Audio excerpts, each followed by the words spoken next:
we will bring this meeting to order, October 13th, and we'll start with the Pledge of Allegiance. I pledge allegiance to the flag of the United States of America and to the republic for which it stands, one nation, under God, indivisible, with liberty and justice for all.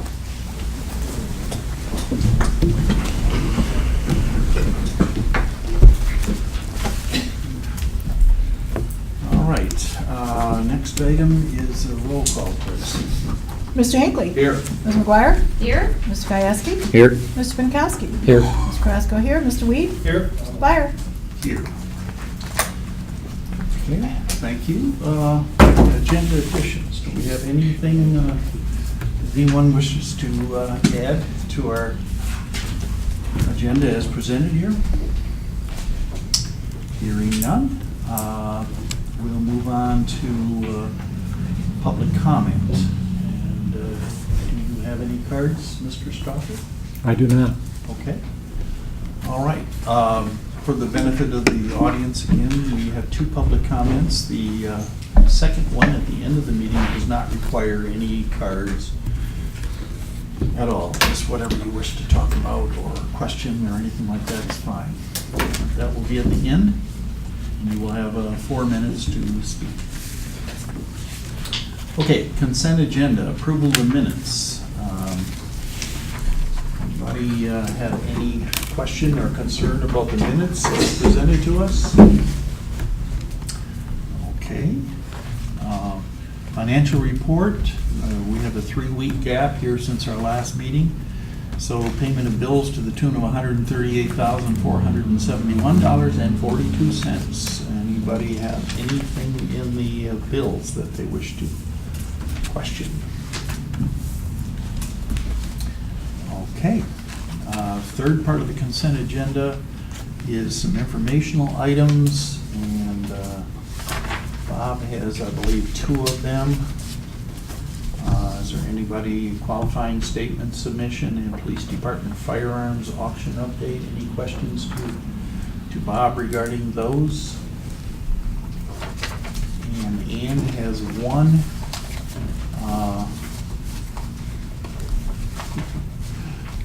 Your informational item is regards what? Pardon me for being disorganized, but I just got this today. I was out of town 5 days prior to today, but well installation.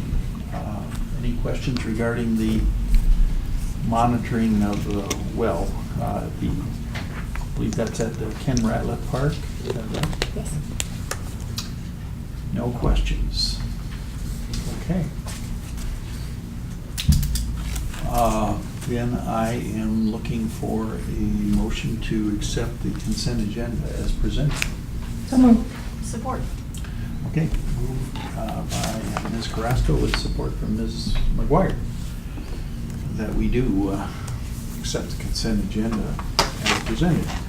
3 informational items, bills, and minutes. All right, then next, roll call, please. Yes. Mr. Weed. Yes. Mr. Hinckley. Yes. Ms. Carrasco, yes. Mr. Pinkowski. Yes. Mr. Gajewski. Yeah. Ms. McGuire. Yes. Mr. Byer. Yes. All right, action items. Bob, your first one deals with, we need a second budget work session. We certainly do.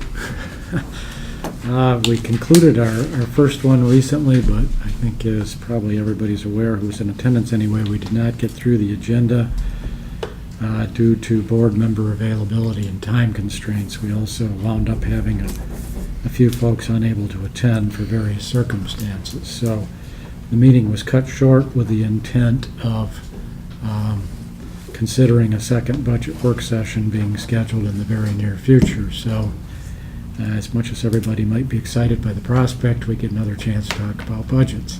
Yes. So I am seeking the board's consideration in identifying an appropriate date and time for that work session. I am suggesting that the week of October 27th, given timing constraints, vacation schedules, etc., would look to be a viable time frame, particularly Tuesday, Wednesday, and Thursday of that week. Having said that, I would encourage the board to consider doing or scheduling a session relatively soon.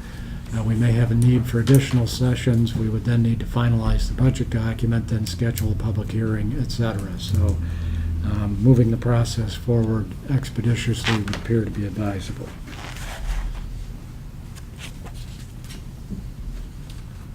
And Tuesday, Wednesday, or Thursday, we're kind of focusing on Wednesday. That's the preferable date of that week. And again, I think everybody understands next week is kind of out of the question because Bob has had a long-standing vacation, great white hunter experience here. So. 28th or 29th is good with me. Pardon me? 28th or 29th is good with me. Okay, and what days of the week are those? Tuesday and Wednesday. Tuesday and Wednesday. Wednesday? Wait a minute, let me look. Hang on. Yeah, the 29th is Wednesday. That day is preferable to me. Good for me. Good for me. Matt? Tuesday's Sounds good. senior appointment, sorry. 29th? 29th. Oh, we got, Yeah, hmm? I can reschedule if everybody else can come. I can reschedule. I have an appointment at 4 o'clock, but It's doable? it's doable. Okay. All right, Wednesday, the 29th. Okay. Motion? I'll move that we have a work session Or Wednesday, the 29th, 5 o'clock. Okay. Moved by Mr. Binkowski with support from Mr. Weed. Instant support from Mr. Weed. Roll call, please. Mr. Gieske? Yes. Ms. McGuire? Yes. Mr. Weed? yes. Mr. Masco, yes. Mr. Pankowski? Yes. Mr. Hinckley? Yes. Mr. Byer? Yes, motion is passed. Second item is kind of a complicated one, kind of long, but worth considering. It involves a lot of money. So the SRF wastewater system improvement issue. Thank you. I alluded to some of what's happened at the work session. Excuse me.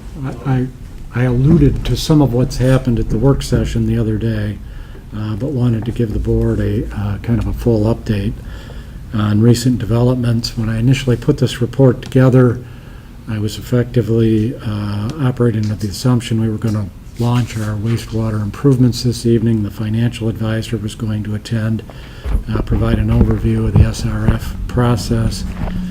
We had finalized contract documents and engagement letter with the financial advisor and bond counsel respectively, and I've attached those for the board's information. The engineer was going to provide an updated project cost estimate, and finally I had a proposal from Biotech Agronomics to develop a residuals management plan that I was going to present. Unfortunately, the latter item is the only one that I'm asking for the board's consideration on relative to that list this evening. In terms of the project budget and the resolution of intent, I thought you should be aware that the engineer has reviewed the work plan that was prepared by the predecessor engineer, and that work goes back well into 2013. I'm advised that costs have gone up, and the upshot of it is her number is about $1.3 million, which represents an increase of about $200,000. The financial advisor has suggested whatever that number is should be addressed with a pretty substantial contingency in the resolution of intent that were to be considered this evening.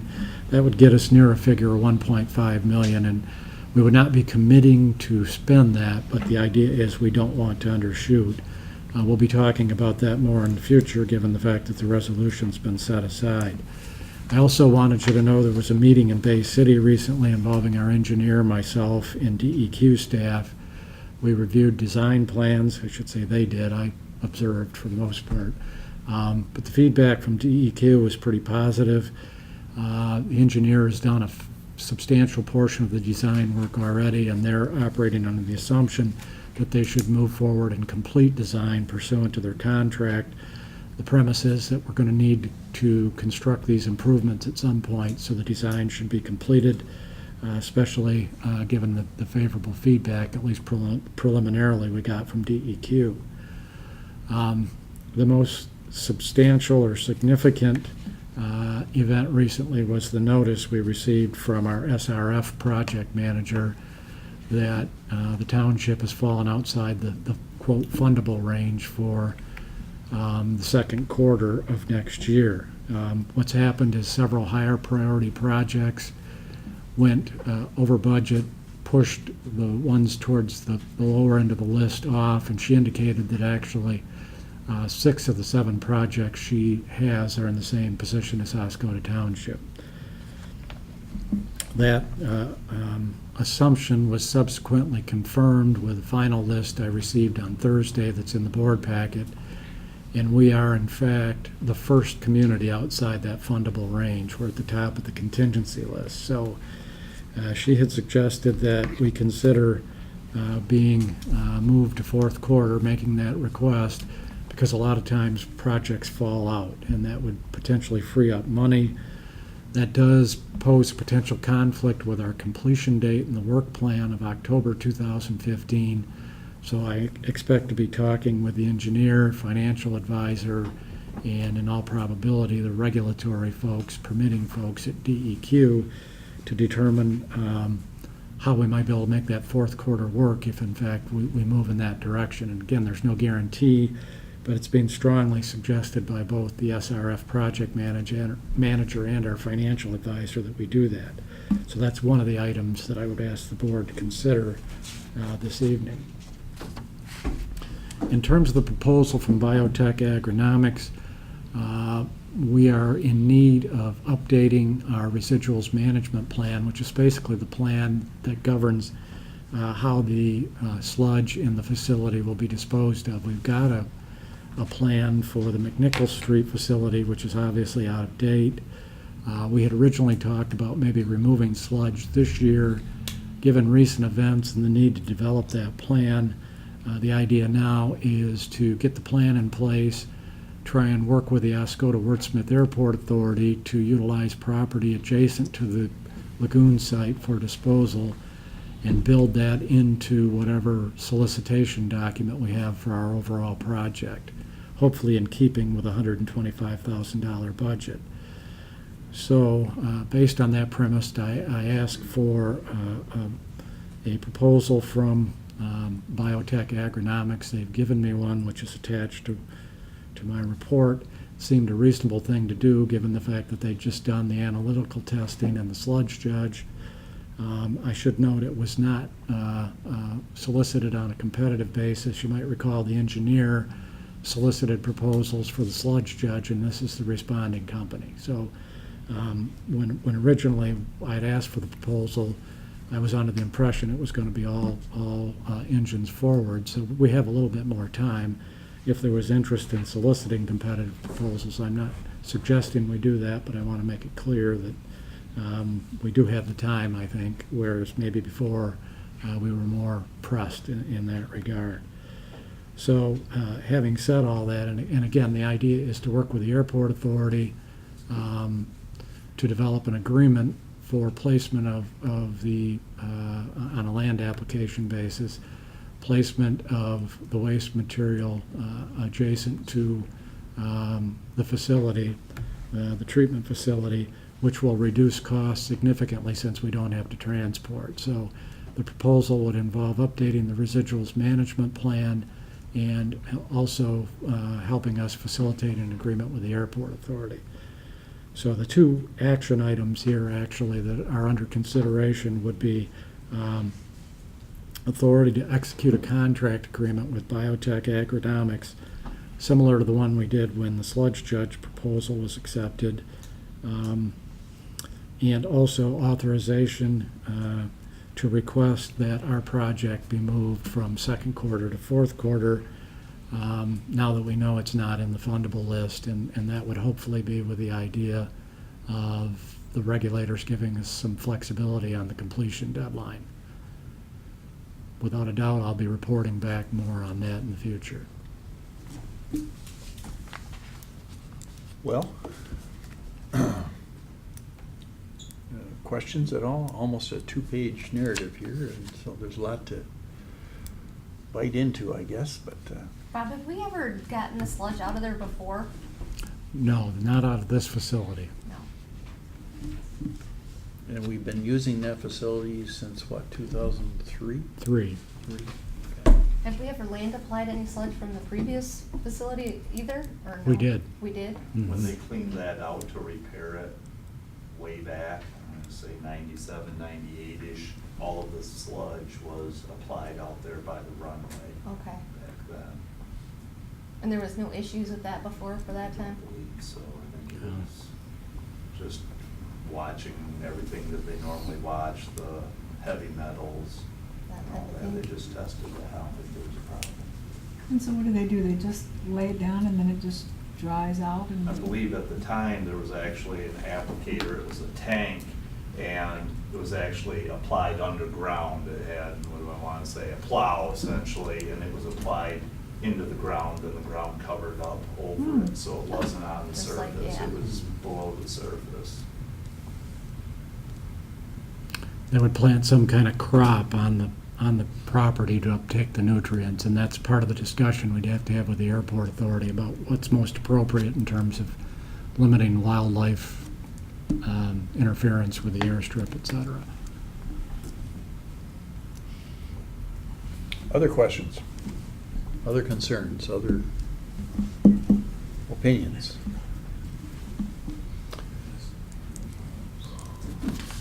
Okay, well, Is the plan for the residual plan, is that beneficial to us, like with any of the grants or that type of thing too, or is it just something we have to have? It's requirement. It's essentially the thumbs up from the regulatory arm of DEQ that what we're proposing is acceptable. in your suggestion, Bob, that our SRF project be moved to the last quarter of the year, everybody understand the reasons for that? And previously, at the present time, we're slated time-wise to be, what, the second quarter? Right, that was the Okay. plan. Okay. Do you know how many projects were presented overall? I don't, there is a list, but there were, I'm gonna guess, looking at the list, close to 100. Now, what happens if we're not chosen to do it for the second quarter or the fourth quarter as well? Well, we always have the option of just straight out issuing bonds, but there would be an interest cost penalty in doing that. And so that's one of the things that I'll be talking to the financial advisor about, is a contingency plan. There's also been a little discussion about potential for funding through USDA. Entirely or partially? USDA? Yet to be determined. No. Do they give out monies to the tune of what we need? That high? We haven't had a chance to, actually, the financial advisor raised it as a possibility, and again, very preliminarily, he did not mention whether it would be total, but there is total funding, but there is an interest rate benefit in going that route Sure. potentially. Yeah.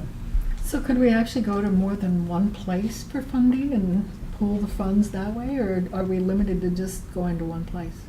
No, we could do more than one potentially, but in the case of the SRF, I think it's all or nothing. I think if we get knocked off the list from a contingency standpoint in the fourth quarter and there's not money available, then we will either be selling our own bonds or looking at another program altogether. So there would be no time to do it, to present it again for the second quarter of the following year, or the first quarter of the following year? My understanding, potentially, but my understanding is then you're starting from scratch, Yeah. competing against a bunch of new projects, and We're going to end up in the same spot we were, pretty much. could be, yes. I think this third quarter or later in the year kind of thing, maybe this is not right on target, but with the pier, we had a little bit of a deal like that.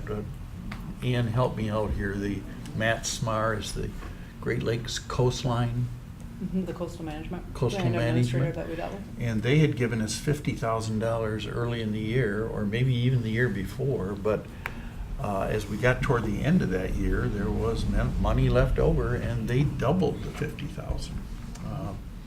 You know, so late in the year, things Worked can in our happen. favor on that one. Yeah, that helped us a lot, so. Okay, anything else? Any other questions or concerns? This is important, so don't hold back, you know.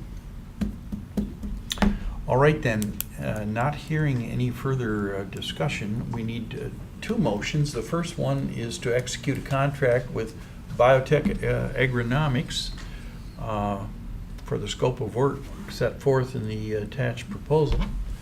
I'll move. Okay, Support.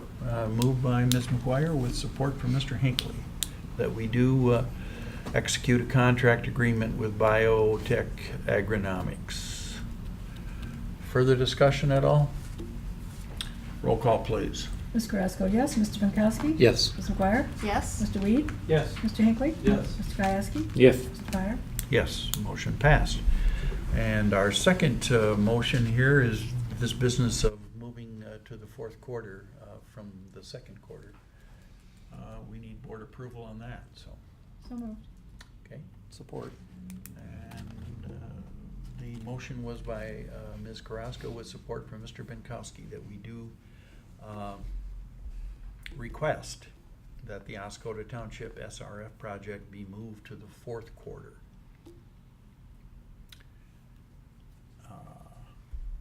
Further discussion? Roll call? Mr. Pankowski? Yes. Mr. Weed? Yes. Ms. McGuire? Yes. Mr. Hinckley? Yes. Mr. Kayasky? Yes. Ms. Carrasco, yes. Mr. Dwyer?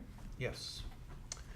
All right, motion has carried, and now we move to the VA expansion financing and contract agreement. Thank you. Well, the first part of this item involves the financing. I'll get to the contract document in a minute. But we had talked previously relative to the financing about two options. An installment purchase contract is one, and the other use of available funding in our property operation and maintenance fund. And I've attached a copy of a report produced by our treasurer recently showing the available cash and investments. I also provided the excerpt from the audit, a year-end report for 2013 showing the available monies in property O&M. And I think the conclusion to be reached is there is, given a project budget approaching $800,000, even with, if bids come in high, there's adequate funding available to finance the project. That should result in a more expedient and cost-effective approach. In considering this topic, board members should be aware that we're talking 5 to 6 months to complete the work after the bids are awarded. So that would be the first part of this topic. The second part relates to the contract document. I had provided a copy of the most recent iteration of the agreement we had provided to J.E. Johnson, and along with that I provided a red line copy showing changes that they were requesting. Subsequently, there has been a meeting as of this afternoon telephonically with a representative of the company involving the supervisor, myself, Ms. Richards, and our attorney. We resolved some of the outstanding issues. Others are remaining unresolved at this point, and it's clear, at least from my perspective, that some discretion and judgment will be required as there are some concerns remaining from a legal standpoint. So moving forward, there's going to have to be some value judgments made, and options that might be considered in dealing with that would be to identify potentially the supervisor and other board members and empower them to make some judgments as to the final version of the contract and how best to address those outstanding issues. Or we could consider a special board meeting when the contract gets in, quote, final form. But there is some urgency here. The VA is pressing for us to get the contract underway, get the process in gear, so to speak. So that would be the second part of this discussion. Okay. Well, you guys and myself, the version of the contract with the township attorney's notations was provided to you, but today, right, as in the case with myself. Do you have questions regarding any of those notations? Again, I would repeat what Bob said, that we met, it was one of the 3 meetings that I had today, this afternoon, from 2 o'clock to 6:35. But some of the issues in the notations were resolved, some not. But there's still some disagreement out there between the township attorney and the 3 of us that were there. But there is, and I would just reiterate what Bob said, there is some extreme, the timeline, so, make up your mind kind of thing. The township attorney will be here tonight, but a little later, and I wish he was present for you to direct questions if you have any. If you have questions to ask of him, I would be happy to forward them to him and then get back to you. Anybody got anything that they'd like to ask him? And How long have we been trying to wrap this up? I guess the most recent current version of the contract since early September, the discussion's been going longer than that. I'd have to go back and look at the email chain. I agree with just about most of the annotations made by the attorney. There are some specifics he addressed that were not addressed in the other draft. There's like only a couple from what I could tell actually, that like either they're just omitted entirely or, the language has been changed a little bit.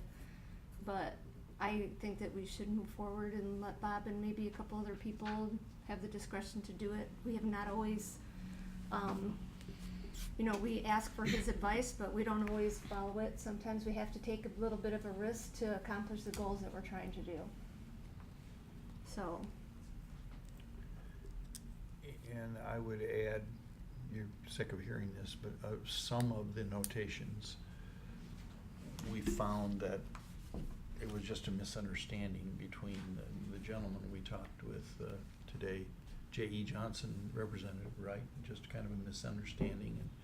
And some that he just kind of said to us, what wording would you prefer, and so Mr. Eppert's going to have filled in the blanks with a few sentences in a couple of places. The guy's going to run it by his lawyer tomorrow. We're not as far apart as we are looking at that. I agree with Ms. McGuire about having appointed representatives to take care of this. That in preference to a special meeting? Yeah. Yes. Yes. Mm-hmm. I think we're too close to. Right. Yeah. We need to move this along. Okay. Either venue or method is okay with me, but, all right. We need a motion to that? We should definitely identify the parties that would be. Okay. And I need a more clear motion. We don't have any motion right now. Well, what you're saying as a motion, though. Yeah. We also need a motion on the money. The money, yeah, don't that's we? what we're going to do. All right, I'll start with, I move that we utilize monies in the property operation and maintenance fund for the VA expansion project. Support. Take the easy one, Matt. I'm taking these. Okay. Matt has made the motion that we do utilize the monies and go ahead with the project. And that was supported, I believe, by Ms. McGuire. Nope. No. Mr. Weed. Mr. Weed, I'm sorry. Okay. Further discussion on that? Okay. Roll call, please. Mr. Gieske? Yes. Ms. McGuire? Yes. Mr. Hinckley? Yes.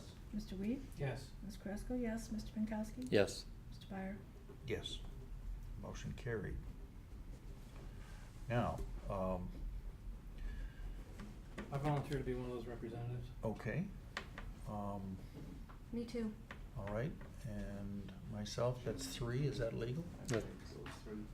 As long as it's not Perfect. the majority of the board, a quorum, so. Is that okay with the Yep. rest of you? Okay. So, Bob, and myself and Jamie and Aaron will make the final recommendation, final decision, right? It isn't Right. a We're recommendation, not bringing it yeah. back. So, have anything to add to that? No, I do not at this point. Okay. We'll have to move the discussion forward. Okay, do we have a motion? I'll move that we allow the 3 of them to approve the final contract. Okay. Support. The motion Should it be is- a unanimous between the 3, though? That's up to you Or guys. it's got to be brought back to the board?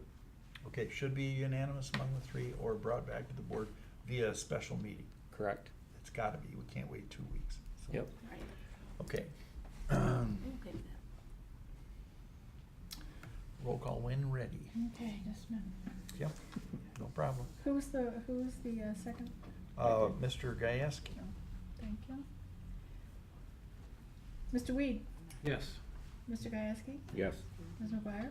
Yes. Mr. Hinckley? Yes. Mr. Pinkowski? Yes. Ms. Carrasco, yes. Mr. Byer? Yes. Motion carried. All right, your final action item is parking lot asphalt repairs. Yes. Recently been in discussion with a representative of our operating company regarding repair of 2 main break asphalt excavations in the parking lot at Aldersgate. These were main breaks that occurred earlier this year. The most recent was July. The representative solicited repair quotations from 3 vendors, received 1 quote from Mid-Michigan Asphalt Paving in the amount of $3,045. That exceeds my administrative authority to approve an expenditure, so it's being brought before the board, specifically in the form of seeking authority to accept the proposal in the amount of $3,045 so that we can get the work completed yet this fall. I'll move we accept the proposal. Support. Motion by Mr. Hinckley with support from Mr. Weed that we do accept this proposal to the tune of $3,045. Further discussion before we vote.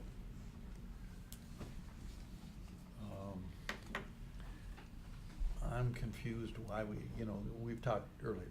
You're not surprised at this. I'm confused at how you could have 2 breaks in the same place. It would seem to me if there was 1 main break, that would relieve the pressure and prevent another one. But how much time was there between the 2 breaks?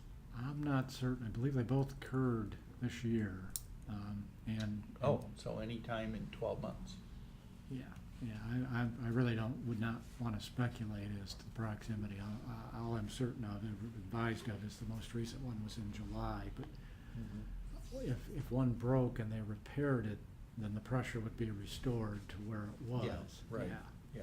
I thought it was just bang, bang, or 5 I minutes didn't get that apart. impression. Okay. Was there a great loss of water? Hard to say because it could have been leaking before they showed up. Okay. Anybody else have any questions on this? Okay, roll call, please. Ms. McGuire? Yes. Mr. Hinckley? Yes. Mr. Gieske? Yes. Ms. Carrasco, yes. Mr. Pinkowski? Yes. Mr. Weed? Yes. Mr. Byer? Yes. Motion carried. Okay, informational item 1, River Road repair bids. Yes, you may recall that we rebid the River Road main break repair, which is east of the bridge. It involves not only repaving of the road, but also repair and replacement of the curb, so it's more complicated than the project we just talked about. The result of that solicitation is no contractor proposals. Feedback indicates that the contractors are busy trying to wrap up their year-end projects at this point. I then discussed the repair and the urgency of it with a road commission representative, and the bottom line is that they're comfortable waiting until next spring for us to complete the repair.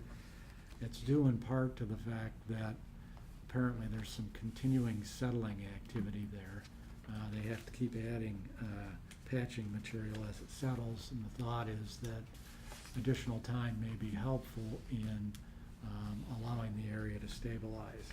So my intent is to ask our contract operator to solicit proposals over the cold weather months with a spring implementation time frame in mind.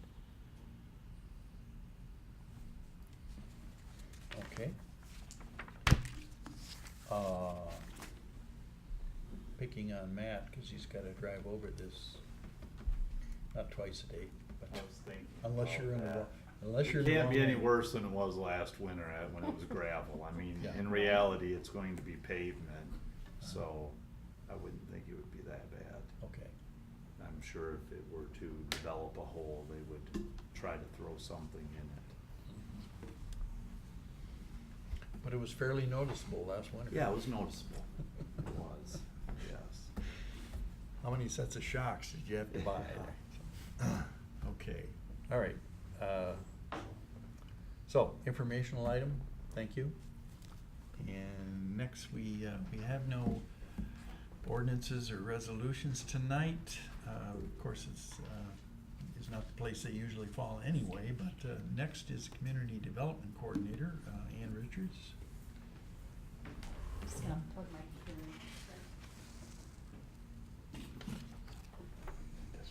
in. I just didn't want to crash and all that stuff. Okay, sorry about that. I did have Worcester District Building 410 and offer to purchase was the topic. As the board is aware, the township received by way of land contract default the ownership of Building 410, which is located at 4150 Arrow Drive in October of 2013, is when everything was finalized. Based on information provided by the township assessor, as well as previous land contract terms, a listing price was established in the amount of $85,000. Over the last year, I've shown the property to several interested parties, including some interest in leasing, and that's when I came back to you a couple months ago and asked if we were interested in leasing or not. But on September 25th, actually, a new person came into the mix and offered a purchase on the building. The offer is in the amount of $33,900 and is contingent upon the prospective buyer obtaining bank financing.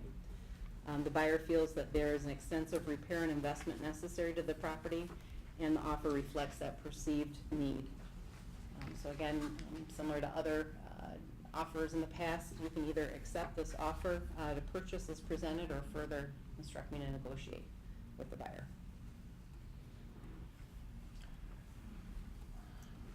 Questions? Our assessors saying it's worth 85,000 That was last year, yes. last Mhm. year. Mhm. Did we do any repairs at all to that building again? Since we've gotten it back, no. Yeah. Some cleanup, around the outside, but no repairs. There is, the roof is leaking in a couple of spots. That's what I was Sure. getting at. Mhm. There were some repairs by the previous prospective buyer. Repairs done in the interior by that person? By the other land contract owner, Yeah. yes. There were some modifications made by the person that held the land contract before, yes. And that land contract holder was in the picture for how long? I believe, I didn't bring all that with me. Just a stab. It was supposed to be a 16-year land contract. I believe he had it for at least 6 years or so. And do you recall roughly what the payments were, land contract payments per month? Right around $700 a month. $750, I believe. Okay. And there was a down payment of $15,000. 15,000, Mhm. okay. I guess I'm doing this to, and I think I'm fairly transparent. What I'm doing here is that we did realize some money from that building already, you know, so. About $750 a month for 6 years. Is that right? Yeah, I he don't think missed he paid quite the a whole few 6 years payments. though, yeah. Okay. He He was defaulted behind. and we got it back, so. Yeah, right. Maybe I knew- 4 years, 4 Yeah. years, okay, 4 years. So Oh, between yeah. that and the down payment, maybe 30,000. maybe. Mm-hmm. Okay. So if we're getting another 34 for it. The problem is if the roof's going bad, then we don't wanna go Yeah. putting more money into it. Right, sell it. So does this sound like something you wanna do, or negotiate further, or whatever? I'll move, we move forward with selling the property Support. At the price at offered. the price offered. Okay. That motion is by Mr. Hinckley with support from Mr. Pinkowski, that we do accept the offer. 33,900. The appraisal is how old? Well, Nancy did an assessment on the property last year, when we got the property back. She went and viewed it. Okay, Mhm. so it's about a year. Yes. Okay. Further discussion? Roll call? Mr. Hinckley, Yes. Ms. McGuire, Yes? Mr. Gieske, Yes. Mr. Pinkowski, Yes. Ms. Carrasco, yes, Mr. Weed, Yes. Mr. Fire. Yes. Motion has carried. Okay. Next we move to other. I had them do the thing about the appropriate paper, but I should have probably asked you to have the motion that included drawing up the necessary documentation to do that, which is generally done by our township attorney. Okay. We'll include that in Just moving a- forward Okay. with the Just sale. amend that. Yeah. All right, Okay. thank you. It's part of the movement. Okay. All right. Now we move to other, and the first item is a rezoning case on Cedar Lake Road. So, we have a memo that's dated October 3rd from our zoning administrator regarding a case number 746, which involves rezoning the property at 5007 Cedar Lake Road from B2 to R4. As indicated in the narrative provided, the intent is to reutilize the old medical arts building for 6 two-bedroom apartments. The Planning Commission has accepted the rezoning application, held the public hearing, and they are now recommending that it be approved.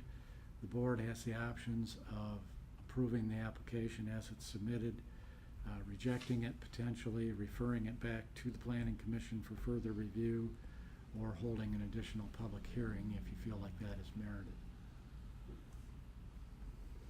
Okay.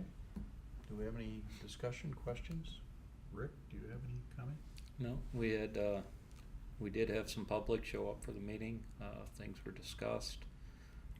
Overall, I think the meeting went pretty well. Mhm. They will be coming in front of us again for a site plan review before they're allowed to do anything there. So the planning commission will have some more input on it before Mhm. anything is done. And the funding that they're going to rely on is federal grant or I state? believe so, I think Ann knows more about it. It's a MISTA program, and it comes from HUD, so it's federal funding, yes. Okay. Mhm. Anything else? Federal funding, what does this consist of as far as occupants? Is it low income, medium income, high income? It's actually based on low to moderate income, And it's only for 4 of the 6 units. right? For It's the for 6 half, units. yeah. And it's not I mean, we were looking at the costs and they're not, the price of the apartments would be something comparable to any apartment in Oscoda. I mean, it's not It's like- They're not low. they're not giveaways. No, Not giveaways? not by far. Okay. Okay. And the planning commission? Because that was a big issue. I Right. mean, Yeah, I could see with the where it could be. neighbors and, Mhm. they didn't want low-income housing in there. Right. And the parking is adequate? There's 2 parking lots, is that Correct. right? Yes. Yeah. A lower one, upper one? Yep. Yeah. Is there any speculation about where the majority of the cars would be? Which of the parking lots? Well, that'll come for site plan review Okay. when they bring everything back to us. Be Just, it'd this be- is step one, then Yeah. they'll Okay. move on. They're already working on getting everything ready, so. All right. Would I be right that it would be nice if the majority of the parking would be in the lower level? I don't think so. I think it wouldn't make a difference. Wouldn't I make a mean, difference? No, cause you're only gonna have a couple units on the lower and a couple on the upper, so. Okay. Yeah. Three I and mean, you're three. only talking, I mean, the most, maybe 3 6 cars, cars yeah. on the upper and maybe 6 on the lower. Okay. You realize why I'm saying this, is that the lower level does not abut any Right. residential. Well, and there'll be screening, I mean, but we're going from B2, Mhm. which, I mean, allows for gas stations and, you know, a little more Yeah. down to residential, so this would be a Should be nicer happy. buffer Mhm. Yeah. between our B2 and the residential. Okay, well, thanks, Rick. Yep. Anything else? Okay, do we have a motion to accept this? I make a motion to, rezone 5007 Cedar Lake Road from B2 to R4. Support. Motion by Mr. Weed, with support from Ms. McGuire, that we do rezone from B2 to R4, the location described on Cedar Lake Road. Roll call. Ms. McGuire? Yes. Mr. Hinckley? Yes. Mr. Weed? Yes. Ms. Krasko, yes. Mr. Kayasky? Yes. Mr. Pinkowski? Yes. Ms. Dwyer? Yes. Okay, next item, Paul Bunyan Festival Committee, Furtaw Field signage. Yes. We have a communication from representatives of the festival committee who are in attendance this evening, I might add. And question has come up, or the potential for placing signage on the Paul Bunyan statue acknowledging that as the site of the Paul Bunyan Festival. When the request was made, the zoning administrator reviewed the ordinance, and there is a provision which is attached to my report which provides for signage that's of a historical nature as specified in the ordinance, not requiring a permit. So that is the first part of the question that's being brought before the board. Do we believe that this situation conforms with the intended exemption that's found in the ordinance? If there's a question, it could be referred to the ZBA for an interpretation. The zoning administrator concluded that, in her estimation, it got over that bar and passed that test. The second part of the question, and more directly for the township board, is we own the statute, we own the property, so is placement of the signage as proposed considered to be acceptable? Do we have any thoughts on this? I'm gonna go way back in our actions as a board, I think before Martin and Aaron, I think it was Gary Kellen time, when we were recognized as the home of Paul Bunyan. We discussed putting up a kiosk, am I that right? Mhm. And it was going to possibly have the original story, it was gonna have the recognition that Oscoda was the birthplace of Paul Bunyan. We're 10 years down the road and we haven't seen anything like that. Would that be something we would want to maybe incorporate into the sign? Something so that people aren't just saying, well, Osanika has Paul Bunyan and this place in Right. Minnesota has a Paul Bunyan. Maybe if we had something, if it's the home of Paul Bunyan, I agree maybe with if you. we had something. Maybe this is a good start to Yeah, moving ahead. I mean, I know it was Gary. It was Gary's time. And It was. we were going to do it when we resituated Paul or something like Yeah. that. Yeah, And if behind. nothing ever happened, hey, let's do it. Everything else is the home of something. Let's Yep. stick it on our street, on our city or township sign Right. as you come into town. Hey, home of Paul Bunyan, officially. Official. Is that a motion? That's a motion for all of that. I want it in the entire motion, Chris. Good. I want Could it you all. repeat it for me, No, please? you have a recording of it. Right. Maybe the motion would be we move forward with signage that recognizes Paul Bunyan and the historic Paul Bunyan Festival. Well, I already isn't supported there a you. limit? Okay, and I can't amend, all right, I'm not amending it. Aaron supported it. What did you folks envision as far as, you got the motion and the support? Well, look, Aaron kiosk supported? next Yes, to it, Aaron that'd be did. cool. Yeah. Yes. What did you want on this sign? Everything he said. Thanks, All Matt. right. That was easy. Actually, our goal is to make sure, we spend a lot of money to get tourists into town, and we want the ones that come May, June, July, to come back in September. And we need to have something that tells them why they need to come back. So that's what we were looking to do. Your concern tell ya. your concern is the festival. Our concern is obviously the festival because it generates lots of people here and lots of Mhm. money for businesses and it exposes Oscoda at its best. And that's what we like to do.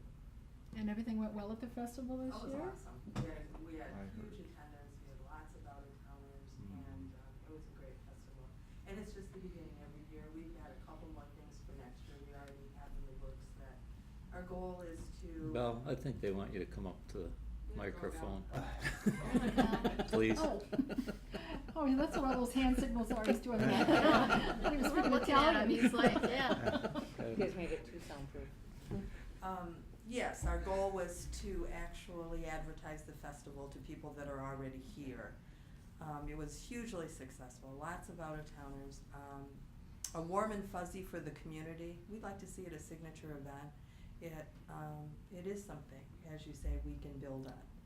We have lots going on. Pat's working with the Forest Department. They're really getting involved in this. So next year, we'll look for some bigger and better things. And this would be part of it.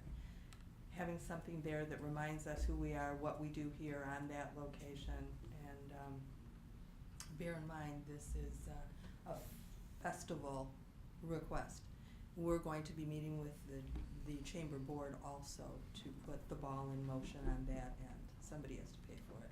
I liked your idea too, so we need to maybe partner and make it grow over the course of time, make it grow. So yes, we are asking for permission to put something of a permanent nature. If you guys want final approval of what goes up, most certainly, we don't have a problem with any of that. We can work with you or Bob or whomever. So, if you please. Well, I totally agree with Matt's, little history lesson there.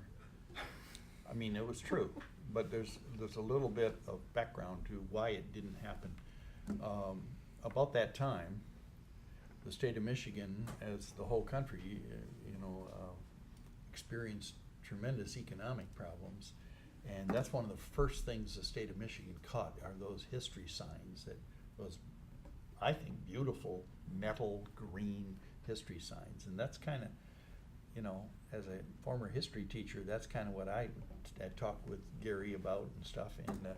And for a while, it just, I guess somebody, maybe the Michigan Historic Society has picked this up a little bit. But the costs have increased because they're not a state agency anymore. But for a while, there was nobody. You didn't see any new signs anywhere in the state on that. Second thing I bring up is some of you that have been on the board for a while might remember that Representative Joel Sheltron appeared before us and had a resolution. I don't know if this is just fluff, but he went through, some effort and went through the Michigan State Legislature and got Oscoda designated as the official Paul Bunyan origin site. So there's been some things done on that. I guess my third point is, do you really want a lot of stuff on that, or do you want people to be able to read it? Well, we want it to talk about the festival. We Yeah. do want people to know to come back.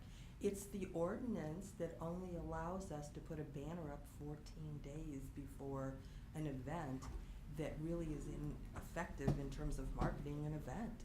Yeah. You have to be able to tell the people that are here in May, June, and July to come back in September because we have this huge event going on. Yeah. And under the current regulations, there's no way to do it. So that's when we started putting our heads together and said, we'll go with the sign. We'll go with the sign. And then I proposed to Bob affixing it to the front of Paul simply because we thought that may even have taken it out of the sign requirement. But then when, in evaluating the fact that we could do historic and a permit wasn't even needed, that opens up discussion. We could put something separate if you wanted, or something different. I don't know. We just want permission to at least go forward and come up with something. But our goal definitely has to be to market the event. Mhm. I live on Hull Island, and coming off of there all day and in the evening, you wouldn't believe the amount of people I see taking pictures in front of Paul Bunyan with their kids, and it's crazy. So I like Matt's idea of the kiosk, and maybe have that thing that Joel Sheltron presented us, or a copy of it in the kiosk with the story, with what events or when the festival is or something like that, because they're there taking their pictures, and at least the kiosk would have the story and more information for them. But I do like the big sign idea on Paul also. Yeah. Yeah. And I mean, I was kind of serious about on the Oscoda Township sign, maybe have something that says birthplace of Paul Bunyan, and maybe even throw on there the Paul Bunyan Festival, the third whatever of You can do that. September. Yeah, You you could do that avail all year yourself long. of that Mhm. electronic sign in July or August. I mean, I don't know if you've tried that, but that's not a banner that would. Well, isn't part of our thing that says we can't put stuff on the sign that far in advance too? Don't we have Yeah. that kind of issue too? Like Mary, on the sign out there, it's usually a week or so before the event. It's not in July, we can't advertise the festival in September. Well, and the kind other of thing, issue with so- that would be we would want it ongoing. So you're gonna start it in May 1st and run it for 3 months. Right, You and know, then, that- you know, we have to, I didn't have that in mind. I was thinking, I was thinking every 3 weeks, get it for a couple of days and take it off, because people are gonna get sick of it. I know that. You Put it know on that. weekends when people. When people Sure. are here. Yeah, maybe run it Yeah. on the weekends. But I think what Chris is talking about is true, but that's not written into any code or anything like that. That's just our policy. policy that we've, as soon as we got the sign, we had a rough policy on that, right? And Yeah, I believe there is a written policy, There but is. I don't recall whether it addresses that specific question. let's check it out. Would Yeah. you be interested? Yeah. Well, I mean, Matt's on board. Is there anybody else that would like to sit down independently of this and try to figure out what we could actually do that would accomplish something? I guess I just remember the the fire, 11. 1911, yeah, fire. sorry, 1911 fire. We had all those signs around town, that were really nice, but we put them on temporary structures. Right. And we talked about moving forward and making them permanent. At that time, I'd given those, documents that were created by Truly Yours to the sign company that we dealt with, which is Valley City Sign Company. And they actually put those onto a permanent, like, kind of, like you're talking about, Marker? not a, I just lost the word. Kiosk. Yeah, kiosk, but a double-sided kiosk, kind of similar to the wayfinding signs in East Tawas that have the location. So they gave me a price already on that, so we're kind of like, I mean, I wanna say they're about $1,500 or so a piece, but you come up with what you wanna say, and then it can be put on, it's kinda like plexiglass, but maybe not really that, maybe that's not the right material, but it's double-sided, and that could go right in the area. Cause I know I've said a few times, why is Paul Bunyan in the middle? I mean, I know why he is, but I'm sure people come to town and say, why is he? And it's, you know, cause he was pinned, you know, his story was pinned and stuff, so, I mean, I can put together that information pretty easy. I like the sign on him, but Yeah. also something else recognizing. Yep. And I Mhm. think this is a time to move forward with it. It's a good festival this year. And you have to understand too, our position or our reasoning is if you put a sign on him with letters big enough that as people drive by, they can see it. The kiosk is great and the information that we would like Right, to. but separate and have a whole little, yeah. Absolutely, that we would like to tell people is great, but you have to get out of your car, you have to read it, and that defeats the marketing part of what we were trying to do. So maybe we're looking at two separate Yeah, things. definitely. But, you know, we have the chamber, we have the CVB, we have some local organizations that are certainly interested in perpetuating our heritage, for lack of a better expression. So I would be willing, I'm sure Pat would too, to sit down with anyone and try to figure out how we can move forward. But the marketing part of the festival has to be a concern also. Okay, have I said enough? Okay, yeah. Okay. Thank you, Belle. You're welcome. So, we need a motion to allow the sign to be put on the front. There's a picture in our packet. Didn't we have a motion? Is it Did we have a motion? Move Just need a forward roll with the call. signage that recognizes Paul Bunyan? Okay, Isn't that, Yeah. All right. Matt and Aaron? okay, roll call. Close it down, yeah. what? Yeah. Yes, you are correct. Okay, all right. 'Cause I don't have enough room for the 20-minute thing you said, so. Mr. Weed? Yes. Mr. Hinckley? Yes. Ms. Carrasco, yes. Mr. Pankowski? Yes. Mr. Gieske? Yes. Ms. McGuire? Yes. Mr. Byer? Yes. All right. Third item under other, police officer seniority status recommendation. Yes, we have a communication from our chief of police recommending that Gerald Soboleski be transferred to seniority status effective the 15th of this month when he will be successfully completing his 6-month anniversary.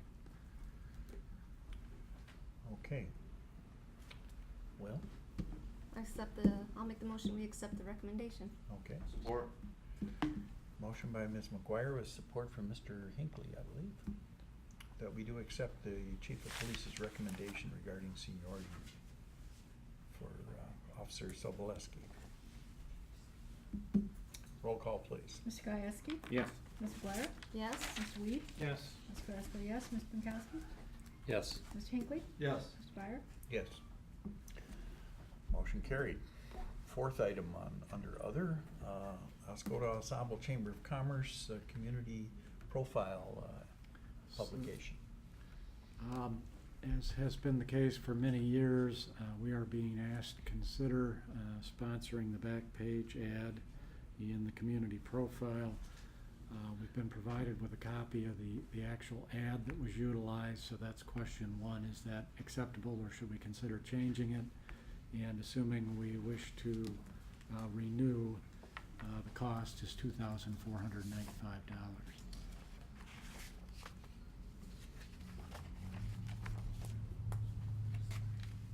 Do we have any discussion there, dear? What do you think of the pictures? I think we should do it as presented. I'll make a Okay. motion. Okay. Do we have support? Support. Is, page 2 is the one we're going with? It's the color one. See page 2. What do you mean? It's the back cover, I think. Yes, that one. Yeah. Okay. Okay, You don't like it? Nope, it's good. okay. Picture Paul Bunyan on here without the message that we just voted on. If we get the sign on there quick enough. Right? We can change it next year. Mm-hmm. Yeah. Who took the pictures? I believe Mary Hart. Mary Hart? Actually, Okay. actually, the one of the pier from the water was from Mary Marawa Marawa. in my office, and Tom were out fishing, Oh. and they took that picture. Excellent picture. Mhm. Yeah. You know, off the track, but Jamie mentioned driving out on the 23 and being amazed at the people taking pictures of the Paul Bunyan statue, and I agree. I would only add on to that the number of people that take pictures at the little waterfall sign out here. Oh, yeah, that too. Mhm. Yeah. Wow, you know, Yeah. I guess if you live in this town, you take that stuff for granted, but people Yeah, are we just take everything for granted. range their kids Right, they sitting love on the that. map on the back too. Yeah, right. But in connection with that, that sign needs a little work. Yes, it does. You know, it needs maybe just a paint job, touch up, but you know, the part that faces 23 is looking a little ragged. Kinda. Including the wooden sign over Piety Hill also. Okay. Good. So if we could take a look at what we can do with these signs, so, because that one is certainly an attraction, and it's showing its age, so. Okay, so we have a motion, Mm-hmm. okay? Let's hear the voices then. Mr. Binkowski, Yes. Mr. Weed, Yes. Ms. McGuire, Yes? Mr. Hinckley, Yes. Mr. Gieske, Yes. Ms. Carrasco, yes, Mr. Fire. Yes. Motion carried. We're the unanimous board here tonight, aren't we? Hmm. So, okay. Oh, Now, I'm we, upset about that. we're at our second public comment. Again, people that wish to participate, 4 minutes to speak. Is there anyone here that wishes to address the organization? Okay? Right up here.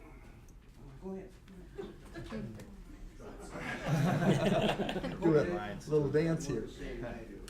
I learned my lesson. I'm gonna, I might, I wanna get those folks back there mad at me. Joe, before you start, Yes. just to mention here that this is a candidate introduction, and as always, we invite any candidate for any office, any party to participate, and there's still time to do that. We have, I believe, one more meeting, excuse me, before the election, but that's open to anybody, so. Go Okay, ahead. thank you. My name's Joe Lukashevich, and I'm the Democratic candidate for Michigan's 36th Senatorial District. I'm a resident of Alcona County, Greenbush, actually, right down from the post office. My wife, Chris, and I were married right here in Tawas, and so we were married in Iosco County. I'm retired recently from the Department of Defense. I want to talk briefly about myself. I was an instructor of military logistics to our troops rotating in and out of Afghanistan, so I was positioned at an Army post overseas in Germany. Had a footprint of 104 countries. I trained our NATO forces from north of the Arctic Circle all the way down the Straits of Gibraltar. Came back stateside, continue on training our troops and some of the military contractors.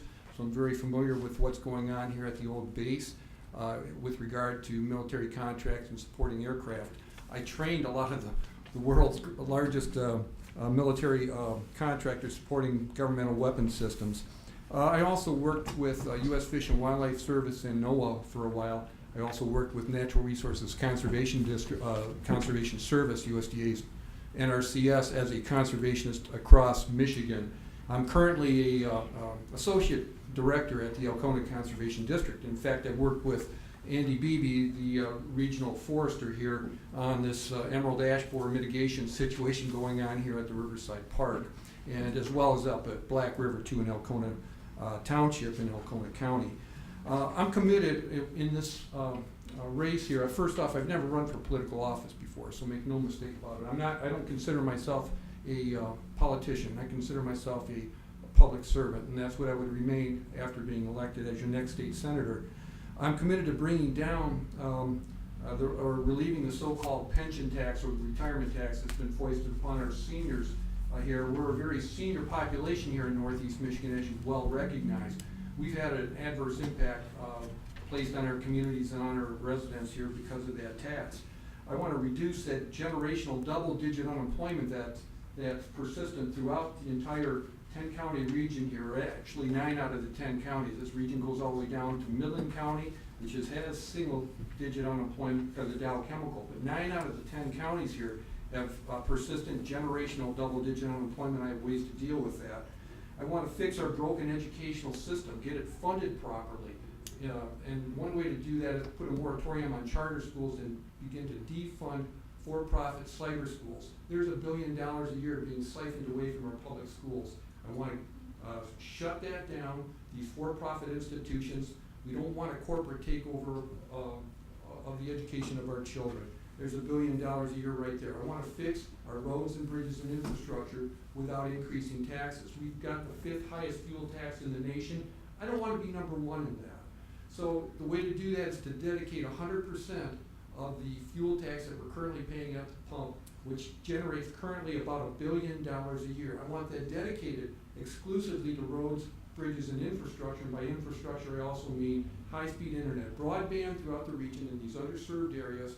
It'll improve job opportunities here by offering opportunities for businesses to be retained, to expand, and to attract additional businesses. And we're about ready to lose landlines, so I would also include cell phone coverage in that infrastructure strategy.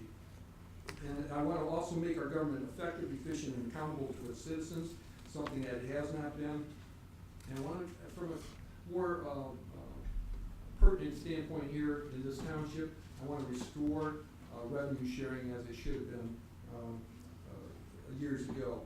And I want to assure you, because I'm local, my opponent's out of Midland County, I'm local, I will be here for you. I will not let what happened to you with the MDOT and this whole fiasco with the reconstruction of US 23 last year, the number of businesses that shut down in that brief period of time, or that extended period of time, and then the fighting with the billing and everything else. I would be there to step in and work with these state agencies so things like that do not happen again. So I appreciate the opportunity to speak before you. You can go to my website, or anyone can go to my website, Google my name if you can spell it, or just go Joe, and hopefully it'll take you there. But Lukashevich, Go Joe Lukashevich, and if you Google that, it'll take you to my website and Facebook. Do you have any questions of me? It probably have taken more than 4 minutes. The present state senator is? John Molinar, Yeah. who is running for Camp's position, so it's an open seat. And there's the 10 counties run all the way from Rogers City, Presque Isle County, cuts across to Otsego, where Gaylord is, Montmorency, Oscoda County. Trust me, I get a lot of comments about it, trying to represent Oscoda and Oscoda County, Yeah. and Alcona County, Alpena, and Aranac, Gladwin, Midland. So Stamas is, Jim Stamas is who I'm running against. He's on the Republican side. He's termed out as a state representative down there. So he's been in state representative for 6 years. He's the one who's given us some of these things I'm talking about. I'm trying to undo, like the pension tax. He's proposing a fuel tax. And was that would make us the first highest in the nation. Mr. Molinar was from Midland also? Also Midland. Okay. And before that was from Midland. And before that was probably from Midland too. So Okay. here you have an opportunity for a local. Okay. Thank you. Thank you, Joe. All right. Do we have any board comments? Another public. Oh, yeah, I'm sorry. Another one. Mr. Isagiri. My name is Lou Rizaguri, and I want to make a few comments on what happened today at this meeting. When we were discussing these pictures, nobody here could see them, and I'm sure nobody could see them on the television. And I've mentioned it before, we got a screen up there, and I don't know why it couldn't be projected up there so that we have some idea what you're talking about. That was not what I intended to talk about, but what I'm saying is, we talked about Paul Bunyan, and I like it since they moved it where it's at, and the number of pictures it's taken. But I believe it needs a light on it. You can't see it at night, period. Now, the next thing is, on the property that they hold this festival, I thought it was my understanding that was supposed to be an athletic field used for athletic events. I'm not trying to put a damper on this, but I mean, I just, in case it should come up. And I think we should, if we're going to hold the festivals there, we should do something about the parking. If they're going to hold it across the street, we should put crosswalks in or something. But my concern is, we was talking about signs. We have the one down to the beach that's been tore down I don't know now, going on a number of years that was put there for the veterans. And I don't know why it can't be fixed or replaced or somebody think about it. Because it's been like that for a number of years. Thank you. Thank you. Yes. Just a comment regarding the athletic use. Go ahead, sit down. The school had it as an athletic field, and as I understand that, it was given to the schools some number of years ago, maybe in the 20s or 30s, if it would be used as a school athletic field. And if it did not, then it would revert back to the township. But I don't. Back to the family, not the township. Back to the family that. My understanding, there are many families Well. involved in that, not just one. But I don't know. I don't know. Yeah. I mean, I wasn't raised up here, so I Yeah. don't know all the history. All I know is that I didn't want to become an issue later on. Yeah. So I just wanted to bring it to your Yeah. attention. I think we're pretty safe on that, but we also do allow, what's the Colts football Colt practices. football and- practices and stuff there, and any other group that wants to use it, but they kind of have to sign up like everybody else does, like the Paul Well, Bunyan Festival. I understand that, but I was also saying, we just can't be using it for everything comes along. Yeah. You know. I like your idea of the light on the statue. Yep. Jim, Yes. I can say this from here, I hope. I just want to thank you. He says no, you have to go up there. He's gonna go through that glass. Over the bricks. As a member of the committee, I just want to personally thank you guys for supporting us. The committees are the festival, I think, almost doubled in size this year. Great. We've got great plans again for next year. We're taking it up a notch, and it's great to know that we're going to have a sign on Paul Bunyan that names it as the historic site of the Paul Bunyan Festival. So I just want to say thanks, we didn't get a chance to say that. Okay. And our committee on weather came through for you. Oh, today. my. Yeah, we did that. Did you? Yeah. We did a fine job. Thank you. Just do it again. Okay, any other speakers? Okay. Then we're at board comment. Is any, yes? Again, election, don't forget election, get your absentee ballots, you can get them anytime, you don't have to wait until right up to the election, you can get them now. Call us, we'll send you the applications, when we get the applications back, we'll send you the ballot, come in, pick it up, takes maybe 5 minutes to come in and fill out everything, get the ballot, and you're on your way. Go home, sit in your jammies, fill out your ballot, bring it back, done. You can get them up to the Saturday before the election. You can get them also the Monday before the election, but you cannot leave the building with them. So no jammies or anything then. So give us a call, 739-4971, or come in anytime between 8 and 5. How about can they come in with bunny slippers? They can come in with bunny slippers, certainly.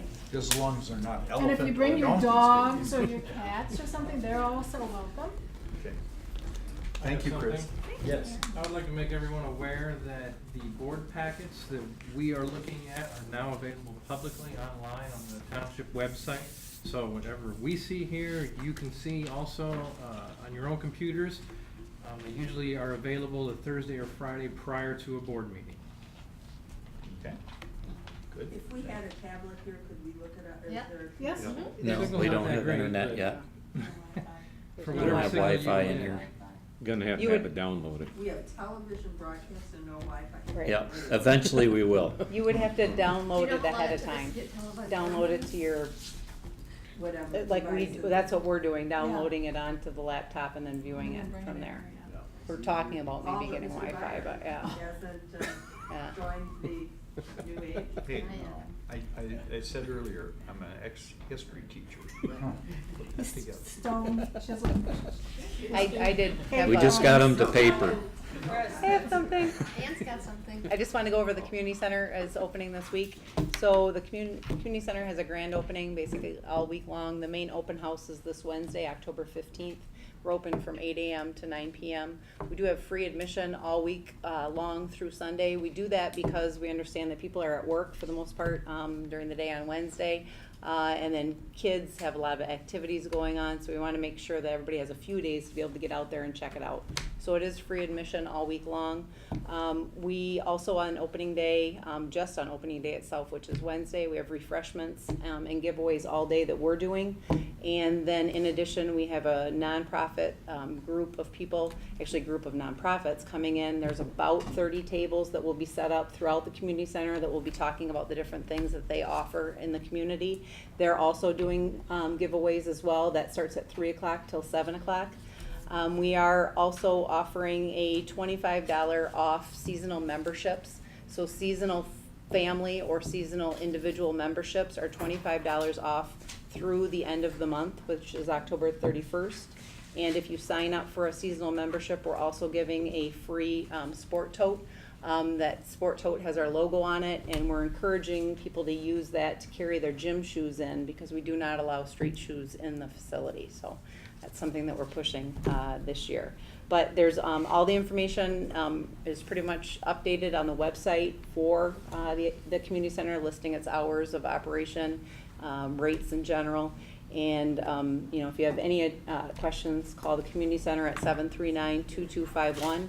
And then also to let you know that again, we are offering the haunted hay ride, haunted maze in the back gym of the community center throughout the month of October. So every Saturday from 7 p.m. until 9:30, we have that haunted maze, and it's called Area 41. And I think we had about 170 people go through Saturday night, so it's been pretty well received. It's $5 admission, and it's a little, I mean, people are jumping out at you and things are happening, so it's a little bit, got to keep that in mind. It's a little scary, not for the faint of heart, I guess, which is a good thing. That's what haunted houses are about. So come out and check it out. Thank you. And the haunted house event is on the electronic sign? Yes, the haunted house is on the electronic sign, and it's also identified on the community center's website, like towards the bottom part. Okay. Starts at 7 o'clock? 7 o'clock till 9:30. Saturdays only? Saturdays only Okay. for the month of October. Okay. Mm-hmm. Thank you, Ann. Yep, thank you. Okay, well, we're at closed session. We have a closed session scheduled to privilege attorney-client communication. And so I need a motion to go into closed session. So moved. Support. Okay, moved by Mr. Benkowski, with support from Mr. Hinckley, that we do go into closed session. Roll call. Yeah? Ms. Prasko, yes. Mr. Pankowski? Yes. Ms. McGuire? Yes. Mr. Weed? Yes. Mr. Hinckley? Yes. Mr. Gieske? Yes. Mr. Fire? Yes. Okay. We're in closed session.